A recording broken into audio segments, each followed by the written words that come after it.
अशी एक लग्नगाठ भाग 16.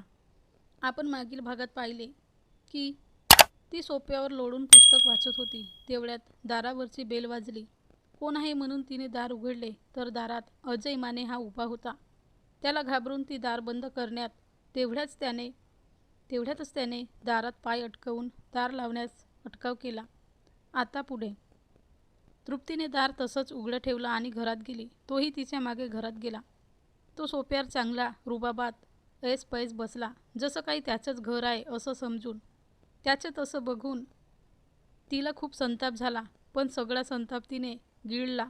नाविलाज होता म्हणून तो बंगल्यामध्ये चौफेर नजर फिरवून पाहू लागला आणि हसत म्हणाला, अरे वा, खूपच मालदार बकरा पकडला आहे तू. मस्तच आहे, पण मला काय त्याचं?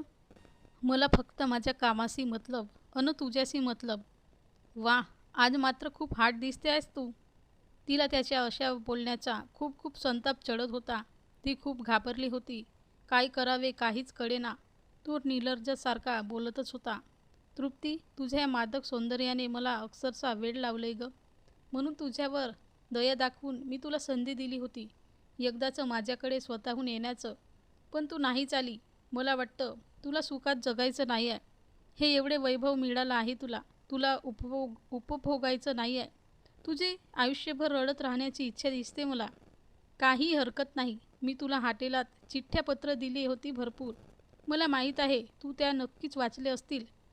तसे अजून शेकडो पत्रे आणि चिठ्ठ्या आहेत माझ्याजवळ. ते जर तुझ्या नवऱ्याने वाचले तर काय होईल हा विचार कर. ती म्हणाली, मी ती पत्र चिठ्ठ्या लिहिलेल्या नाहीत. तो जोराने ओरडला, शटअप. हेच मला पुन्हा पुन्हा सांगू नको. मला माहीत आहे त्या चिठ्ठ्या तू लिहिलेल्या नाहीत. हे मी तुला अगोदरसुद्धा कबूल केले. पण या चिठ्ठीवरचे हस्ताक्षर बघितलं तर तुझा नवराच काय, अगदी कोणीही अगदी सप्तेवर सांगेल की हे हस्ताक्षर फक्त तुझंच आहे म्हणून. हे बघ तृप्ती, मला जे हवं आहे ते तू स्वखुशीने देव. उगाच बळजबरी करायला लावू नकोस. फक्त एकदाचं. माझ्याच घरात माझ्याशी असं बोलताना तुला लाज कशी वाटत नाही? तू येथून जा. आणि मग तृप्तीचा धीर सोडला. ती रडायला लागली. ठीक आहे, आयुष्यभर तुझी इच्छा रडतच राहायची दिसते. त्याला मी तरी काय करणार? पण तरीही मी तुला एक संधी देतो. नीट विचार करून काय ते ठरव. हा माझा फोन नंबर आहे. त्याने एक कागदाचा तुकडा टेबलावर ठेवला. अगोदरसुद्धा दिला होता मी तुला नंबर, पण हरवला असेल तू. हा नवीन घे. अजून करतो तुझ्यावर मेहरबानी मी. तृप्तीने अगदी जळजळीत नजरेने त्या कागदाच्या तुकड्याकडे आणि त्याच्याकडे बघितलं. जाताना तो म्हणाला, 2 दिवस मी तुझ्या कालची वाट पाहीन. नंतर मात्र तुझ्या नवऱ्याला तू मला पाठवलेली 4 प्रेमपत्र त्याला देईन. नंतर मात्र मला मुळीच दोष देऊ नकोस. फक्त 2 दिवस. एवढे बोलून अजय निघून गेला. तृप्तीचे सर्व शरीर एकदम गळून गेले. तिला मानसिक आणि शारीरिक थकवा जाणवायला लागला. संध्याकाळपर्यंत ती बेचैन अवस्थेत सोप्यावर पडून राहिली. काय करावे हेच तिच्या लक्षात येईना. ती पूर्ण हतबल झाली होती. श्रेयस संध्याकाळी घरी परत आला. तिचा उतरलेला चेहरा बघून त्याला अतिशय दुःख झाले. त्याने तिच्या तब्येतीची पुन्हा विचारपूस केली. तिने श्रेयसची समजूत घातली. त्याच्याशी खोटं बोलताना तिला अतिशय वाईट वाटत होतं. पण काहीतरी मार्ग सापडेपर्यंत तिला ते आजाराचं नाटक करावंच लागणार होतं. कारण त्याशिवाय तिच्याजवळ दुसरा कोणताही पर्याय नव्हता. तृप्ती आजारी आहे म्हणून तिला कोणत्याही प्रकारचा त्रास न देता श्रेयस शांतपणे झोपला. तृप्ती मात्र रात्रभर तळमळत विचार करत राहिली. कारण तिला 2 दिवसात तो निर्णय घ्यायचा होता. ती रात्रभर पूर्ण विचारात बुडाली होती. रात्रभर तिने एक एक मार्ग चोखाळला. तिला फक्त 3च मार्ग दिसत होते. एक म्हणजे अजयच्या म्हणण्याप्रमाणे आपलं शरीर त्याला अर्पण करणे. दुसरा मार्ग म्हणजे श्रेयसला सर्व काही हकीकत सांगून त्याला विश्वासात घेणे. आणि तिसरा मार्ग म्हणजे स्वतःचे आयुष्य संपविणे, म्हणजे आत्महत्या करणं. आणि या सगळ्या गोष्टीत स्वतःची सुटका करून घेणे. पण हे तिन्ही मार्ग तिला चुकीचे वाटत होते. अजयला शरीर अर्पण करणे म्हणजे व्यभिचार होता आणि श्रेयसला सगळी हकीकत सांगणे म्हणजे त्याला आयुष्यभर विचारांच्या गर्तेत लोटल्यासारखे होते. शिवाय श्रेयस तिच्या सांगण्यावर विश्वास ठेवेलच याचीही शक्यता नव्हती. कारण तो तिचा पती होता. खूप विचार करून समोर जसा प्रसंग येईल तसं वागायचं असं तिने ठरवलं.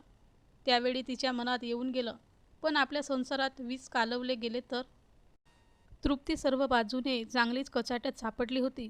कोणत्याही प्रकारचे पाप केलेलं नसताना तिला नाहक नको त्या प्रसंगाला तोंड देण्याची पाळी आली होती.